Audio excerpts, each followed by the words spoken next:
नमस्कार दोस्तों, आपका धन्वंतरी कृपा हेल्थ सेंटर में बहुत बहुत स्वागत। दोस्तों, एक बहुत ही विचित्र घटना मेरे सामने आई संग्रहणी को लेकर के, बवासीर को लेकर के और कब्ज को लेकर के। ये तीनों ही जो भेद है मैं आपको बताने वाला हूँ।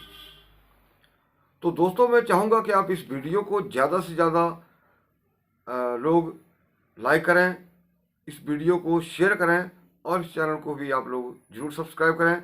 बड़ी मतलब की बातें होती है दोस्तों इस चैनल के ऊपर, और हमेशा लॉजिक के ऊपर होती है। और जैसे मैंने पीछे कहा कि बवासीर के ऊपर कुछ लोगों का बहुत बड़ा कन्फ्यूज़न है।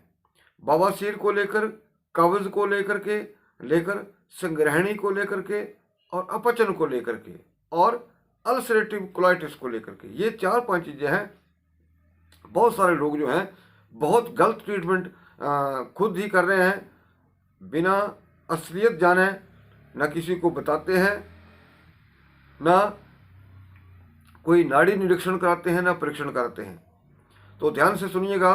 मैं सभी माता भाइयों बहनों से ये निवेदन करूंगा कि आप ज़्यादा से ज़्यादा इस वीडियो को लोगों में शेयर करें, क्योंकि लोग जो हैं बहुत सारे इस चीज़ में कंफ्यूज हो चुके हैं। तो पहली बात जो मेरे पास दोस्तों, मैं उसी ढंग से वीडियो डालता हूँ कि जैसे कोई केस आते हैं। अभी 2 दिन पहले एक केस जो है मेरे को मिला, तो उसने कहा कि जी मेरे को कब्ज है और बवासीर है। तो कब्ज कैसी है, कब्ज कैसी होती है? कब्ज दोस्तों दो प्रकार की होती है। एक तो जैसे कोई हफ्ता नहीं जाता है, और हफ्ते बाद जब वो कोई ऐसी दवाई इस्तेमाल करता है तो वो जैसे भेड़ की मैंगनी होती है, सुड्डे जिसको बोलते हैं, उस तरह से निकलती है। एक कब्ज वो होती है। और दूसरी कब्ज ये ऐसी होती है कि जैसे खुलकर जो है वो आप शौच नहीं करते, मतलब जैसे आप फ्रेश रिलैक्स करना चाहते हैं वैसा नहीं हो पाता, या आपकी जो लैट्रिन है वो टाइट है। ये 2 पोजीशन आ जाती हैं, या बड़ी मुश्किल से आपको गुदा में पेन होता है।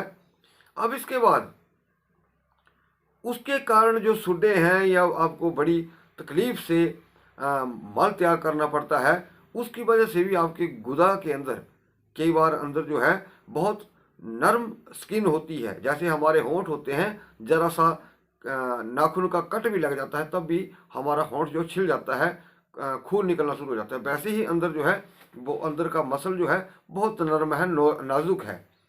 तो जब स्टोनी फीसिस वहाँ से निकलेगा, जो पथरीला जैसे मल निकलेगा, तो वो अंदर घाव करता आएगा, यानी कि इसको छीलता हुआ जाएगा, और उसके कारण क्या होता है कि वहाँ पे ब्लीडिंग हो जाती है।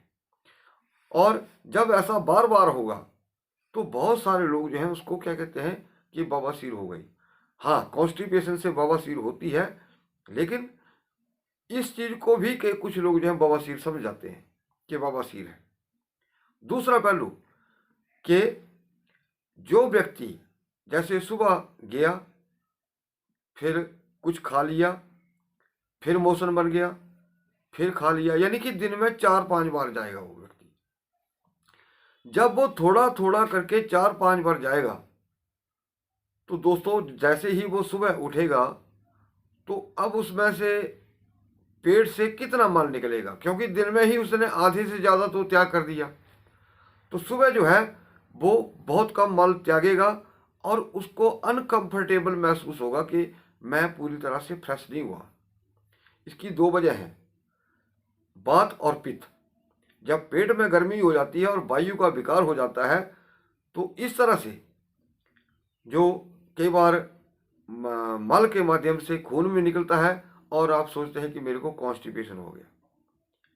लेकिन दूसरी तरफ से देखा जाए तो ये हल्का एक संग्रहणी या बवासीर का ये प्रारंभिक स्थिति होती है। ये इसके बाद एक और चीज है जिसको हम बोलते हैं अपचन।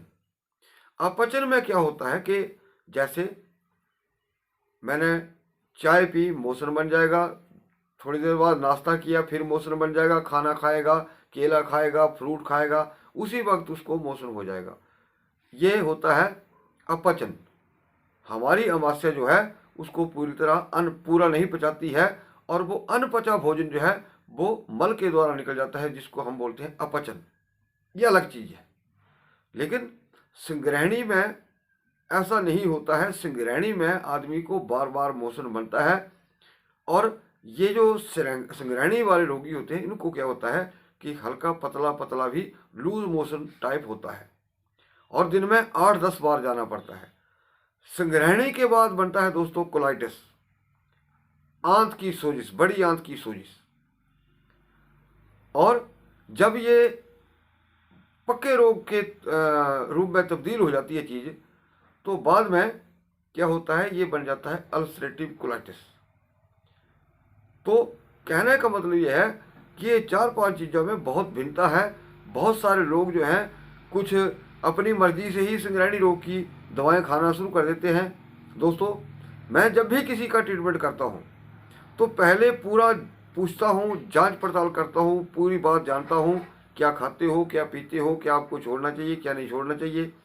फिर उसी हिसाब से मरीज को पूरा पूछताछ करके ही उसकी दवाई तैयार की जाती है।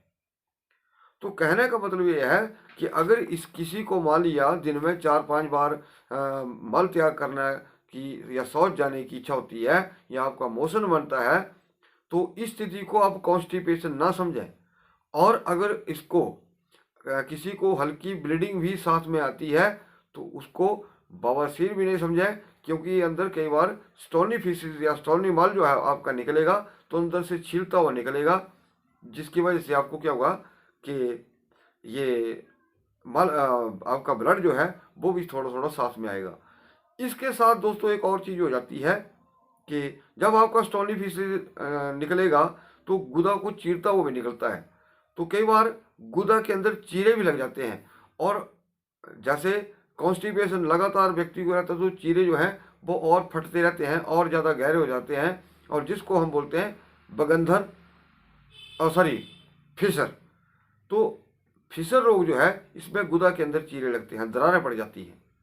तो दोस्तों, कभी भी किसी रोग का निदान कराना हो तो पहले पूरी जानकारी होनी चाहिए, किसी वैद्य डॉक्टर को पूरा समझाइए, तब जा करके आप अपना निदान कराएं।